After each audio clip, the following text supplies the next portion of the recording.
तो आज हम लोग पढ़ेंगे सर्कुलर फ्लो ऑफ इनकम का 4 सेक्टर मॉडल। ठीक है, 2 सेक्टर 3 सेक्टर हम लोग ने पढ़ लिया। अब हम लोग पढ़ेंगे 4 सेक्टर मॉडल। और ये जो हमारा चैप्टर था ये कि बहुत लंबा था। ठीक है, और मैं इस टॉपिक को ज़्यादा कंफ्यूजिंग नहीं बनाने के लिए मैंने यहाँ पे थ्योरी नहीं लिखा, डायरेक्ट हम लोग डायग्राम से समझेंगे कि ये मॉडल में बोला क्या जा रहा है। इसी मॉडल में आप 2 सेक्टर को भी समझ सकते हैं, 3 सेक्टर को भी समझ सकते हैं, 4 सेक्टर को भी समझ सकते हैं। और डायग्राम को मैं अच्छे से क्लियर करते जाऊंगी, आप लोग ध्यान से देखिएगा। देखिए, हम लोग सबसे पहले पढ़े थे 2 सेक्टर मॉडल, जिसमें कि गवर्नमेंट का कोई इंटरफेरेंस नहीं था, जिसमें कौन था, सिर्फ हाउस होल्ड एंड फॉर्म। ठीक है, यहाँ पे 2 ही लोग थे, एक हमारी आपकी जैसा एक इंसान, नॉर्मल इंसान, ठीक है, और दूसरा फॉर्म, एक इंसान जो खरीदने जाता है दुकान और एक जो प्रोडक्शन करता है। 2 ही इंसान थे 2 सेक्टर मॉडल में। ठीक है, और उसके बाद जो भी लेन देन होता था, जो भी इनकम का, जो भी पैसे का लेन देन होता था, वो 2 इंसान के बीच होता था। ठीक है, लेकिन उसके बाद गवर्नमेंट सेक्टर आया, उसके बाद फॉरेन सेक्टर आया, तो पैसों का लेन देन 2 से 3 सेक्टर, फिर 4 सेक्टर में पहुंच गया। तो देखिए, 2 सेक्टर में मान लीजिए मैं हूँ, ठीक है, मुझे खाना खाना है, मुझे आटा चाहिए, चावल चाहिए, तो हम कहाँ जाएंगे, दुकान में जाएंगे, फॉर्म में जाएंगे, जहाँ पे प्रोडक्शन होता है वहां से लेके आएंगे। बदले में हम क्या करेंगे, उसको पैसे देंगे दुकानदार को। तो एक आम इंसान, मतलब कि हाउस होल्ड का पैसा, एक आम इंसान हाउस होल्ड का पैसा किसके पास गया, फॉर्म के पास गया। एक आम इंसान अपने कंजम्पशन के लिए, मतलब अपने खाने पीने के लिए, अपनी जरूरत के लिए खर्च करता है, पैसे किसको देता है, फॉर्म को देता है। ठीक है, फॉर्म कौन है, जो सामान बनाता है, प्रोडक्शन करता है, वो फॉर्म है। इतना समझ में आ गया। तो पैसे किसके किसके बीच में लेन देन हुआ, एक आम इंसान और एक फॉर्म के बीच में। ठीक है, एक हाउस होल्ड एंड एक फॉर्म के बीच में। ठीक है, अगर फॉर्म किसी आम इंसान, किसी का लैंड में रेंट लिया हुआ है जहाँ पे प्रोडक्शन कर रहा है, किसी हाउस होल्ड को अपने यहाँ रखा हुआ है एज अ लेबर, उसको बेच दे रहा है, तो एक फॉर्म का पैसा भी हाउस होल्ड के पास आता है रेंट के थ्रू, वेज के थ्रू। ठीक है, लेबर को वेजेस देते हैं वेज के थ्रू। तो देखिए, यहाँ पे 2 ही ट्रांजेक्शन था हाउस होल्ड एंड फॉर्म के बीच में। एक आम इंसान फॉर्म को देता है पैसा, क्योंकि वो खर्चा करता है अपनी जरूरत के हिसाब से, फॉर्म से खरीदता है तो बदले में पैसे देता है। ठीक है, कंजम्पशन में खर्चा करता है। और एक फॉर्म पैसा देता है हाउस होल्ड को, क्योंकि फॉर्म क्या करता है, फॉर्म अगर किसी लेबर को रख लिया अपने पास, ठीक है, एक आम इंसान हाउस होल्ड को एज अ लेबर रख लिया, तो उसको पेमेंट दिया, किसी के लैंड में वो प्रोडक्शन कर रहा है तो रेंट दे रहा है, तो एक फॉर्म भी देता है हाउस होल्ड को फैक्टर पेमेंट। ठीक है, इतना समझ में आ गया। 2 लोग के बीच का ट्रांजेक्शन तो हम लोग समझ गए, लेकिन जब गवर्नमेंट आया तो क्या हुआ, जब 2 लोग के बीच तीसरा आ गया, गवर्नमेंट आ गया, तो क्या हो गया, कहानी में चेंज आ गया। कहानी में ये चेंज आया, पहले तो सिर्फ हाउस होल्ड थे और फॉर्म थे, अब सरकार भी आ गया है, तो सरकार क्या करेगा, फॉर्म से और हाउस होल्ड से, गवर्नमेंट क्या करेगा, फॉर्म से, ये हाउस होल्ड से और फॉर्म से, दोनों से पैसे लेगा भी और देगा भी। समझ में आया। जब सरकार आया तो एक अकेला इंसान से भी और एक फॉर्म से भी, दोनों से पैसों का लेन देन करेगा, दोनों को पैसे देगा भी और दोनों से पैसे लेगा भी। अब सबसे पहले हम समझते हैं कि सरकार एक आम इंसान से पैसे कैसे लेता है और एक आम इंसान को पैसे कैसे देता है। सबसे पहले समझते हैं, ठीक है, कि देखिए, जैसे कि गवर्नमेंट क्या करेगा कि टैक्सेस लेता है, बहुत तरह के टैक्स लेता है, इनकम टैक्स, वेल्थ टैक्स, ना जाने कितने तरह के टैक्स है। तो उससे क्या करता है, वो एक हाउस होल्ड का पैसा अपने पास ले लेता है। एक हाउस होल्ड का पैसा चल जाता है गवर्नमेंट के पास टैक्स के थ्रू। ठीक है, अब सरकार क्या करता है कि सरकार क्या करेगा कि स्कॉलरशिप देता है, हमारे जैसे स्टूडेंट्स को क्या देता है, स्कॉलरशिप देता है, ओल्ड एज पेंशन्स देता है, ना जाने कितने तरह की स्कीम्स बनाता है, जिससे कि जो सरकार का पैसा है वो आता है हाउस होल्ड के पास। तो आपको समझ में आ गया कि गवर्नमेंट का पैसा एक आम इंसान के पास कैसे आता है। गवर्नमेंट का पैसा आम इंसान के पास आता है स्कॉलरशिप के थ्रू। ठीक है, स्कॉलरशिप के थ्रू और पेंशंस के थ्रू, स्कीम्स के थ्रू क्या आता है, गवर्नमेंट का पैसा आता है आम इंसान के पास, मतलब कि किसके पास, हाउस होल्ड के पास। आपको समझ में आया, सरकार का पैसा किसके पास आया, एक हाउस होल्ड के पास आया, किससे, स्कॉलरशिप और पेंशन के थ्रू।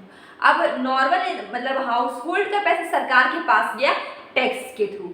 यहाँ तक समझ में आ गया। अब आपको गवर्नमेंट और हाउस होल्ड के बीच का पैसे का लेन देन आपको समझ में आ गया, कैसे पैसा सर्कुलेट करता है एक सरकार और एक हाउस होल्ड के बीच में। अब आपको समझना है कि फर्म एंड गवर्नमेंट के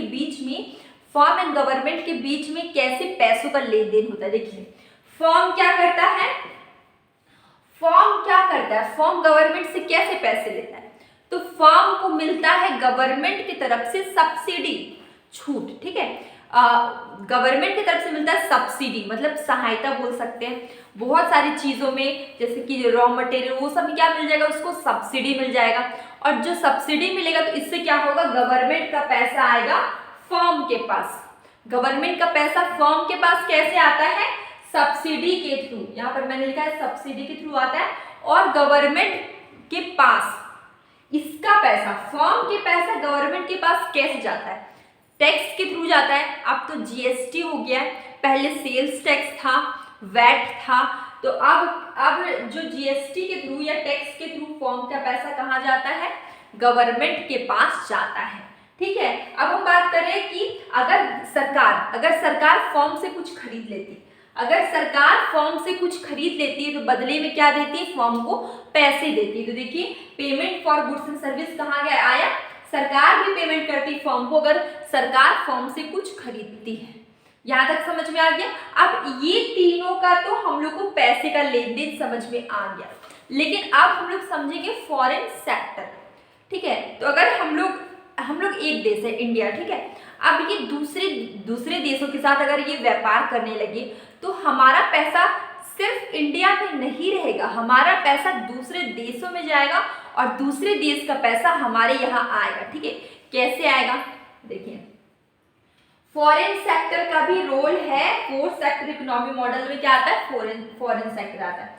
देखिए जो फर्म है वो क्या करती है, फॉरेन सेक्टर से, जैसे इंडिया, ठीक है, फॉर एग्जांपल इंडिया, वो क्या करेगी, दूसरे देश से कुछ अपने पास मंगाएगी, इंपोर्ट करेगी। जब हम दूसरे देश से अपने देश में आयात करते हैं, इंपोर्ट करते हैं, तो बदले में उस देश को क्या देते हैं, हम लोग पैसे देते हैं, पेमेंट करते हैं। आप मान लीजिए हम लोग इंडिया में, ठीक है, अगर हम लोग कोई चीज यूएसए से मंगा ली अपने देश में, ठीक है, मान लेते हैं ये इंडिया है, ठीक है, और ये यूएसए है, ये इंडिया है, ये यूएसए। इंडिया से, ठीक है, इंडिया क्या करेगी, यूएसए से कुछ मंगाएगी, यूएसए से इंडिया कुछ मंगाएगी, तो बदले में क्या करेगी, यूएसए को देगी पैसे, पेमेंट करेगी। ठीक है, पेमेंट करेगी। ये हम लोग क्या कर रहे हैं, इंपोर्ट कर रहे हैं, कुछ मंगाएंगे, इंपोर्ट करेंगे तो हम लोग पैसे देंगे, और कुछ अगर हम लोग वहां भेज देंगे, एक्सपोर्ट करेंगे, तो क्या करेंगे, हम उन लोगों से पैसे लेंगे, हम लोग फॉरेन कंट्री से पैसे लेंगे।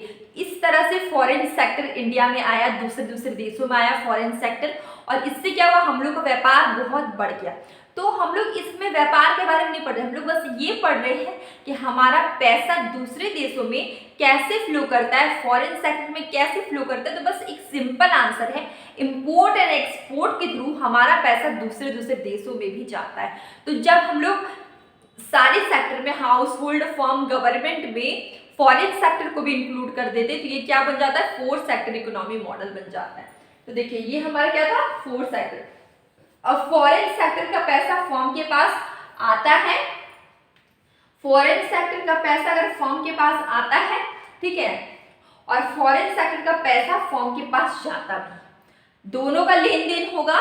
ठीक है, देखिए यहाँ पर मैंने लिखा है रिसिप्ट फॉर एक्सपोर्ट, एक्सपोर्ट करेंगे तो फर्म के पास पैसा आएगा, इंपोर्ट करेंगे तो फॉरेन सेक्टर के पास पैसा जाएगा।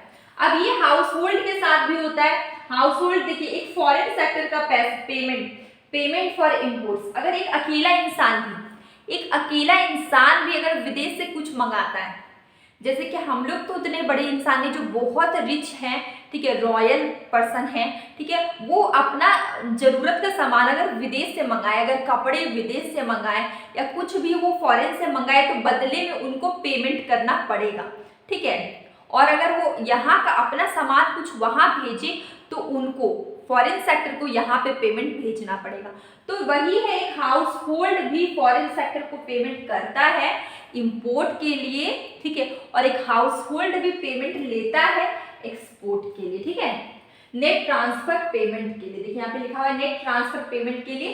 तो यहाँ पे पैसों का लेन देन एक house hold and foreign sector के बीच भी हो रहा है। और उसके बाद एक चीज मैंने पढ़ाया था, फाइनेंशियल मार्केट, ठीक है। तो यहाँ पर क्या करते हैं, पैसे सेव करते हैं और लेंड करते हैं। हम लोग पैसे जमा भी करते हैं और उधार भी लेते हैं। और सिर्फ गवर्नमेंट ही नहीं, हमारे जैसे कॉमन जितने लोग हैं, फॉर्म हो गया, इंडस्ट्री हो गया, हाउस होल्ड हो गया, एक बहुत बड़ा बिजनेसमैन भी बैंक से पैसे उधार लेता है और बैंक में पैसे जमा करता है। सरकार भी, सरकार का बैंक अलग है, आरबीआई है, सरकार भी पैसे जमा करता है, उधार लेता है। और एक हम लोग जैसे साधारण इंसान भी पैसे सेव करते हैं और उधार लेते हैं।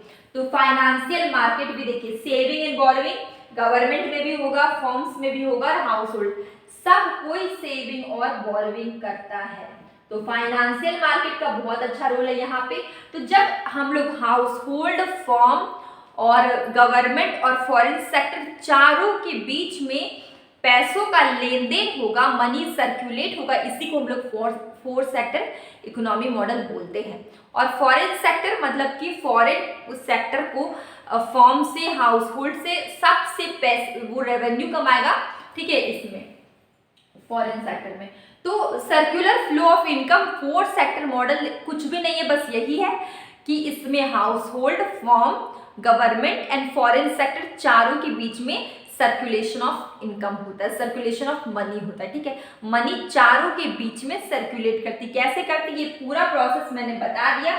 इसको एग्जाम में आपको ऐसे ही समझ के बनाना है। अगर आप समझ के इसको बनाएंगे तो आपको रटना नहीं पड़ेगा, आप इजीली बना लेंगे कि फॉर्म्स एंड हाउस होल्ड के बीच कैसे जाता है, बाकी सबके बीच कैसे जाता है। तो अब हम लोग मिलेंगे न्यू चैप्टर, न्यू वीडियो के साथ। सर्कुलर फ्लो ऑफ इनकम पूरा कंप्लीट हो गया, 2 सेक्टर, 3 सेक्टर, 4 सेक्टर, ये हमारा 4 सेक्टर था। बाकी के वीडियोस अगर आपने नहीं देखे हैं तो आपको मिल जाएंगे माइक्रो इकोनॉमिक्स से प्लेलिस्ट में। मैंने पार्ट 1, पार्ट 2, पार्ट 3 ऐसे करके वीडियो बनाए ताकि आपको कोई भी कंफ्यूजन ना हो और आपको मतलब ये वीडियोस ढूंढने में कोई दिक्कत ना आए। अगर आपको कोई भी कंफ्यूजन है, कोई भी डाउट है तो आप कमेंट बॉक्स में मुझे बताइए, मैं उसे ज़रूर सॉल्व कर दूंगी। और मैं मॉर्निंग, आफ्टरनून, इवनिंग में क्विज डालती हूँ, सारे क्विज इकोनॉमिक्स से रिलेटेड होते हैं, तो उसे देखा करिए, आपको बहुत बेनिफिट्स होंगे।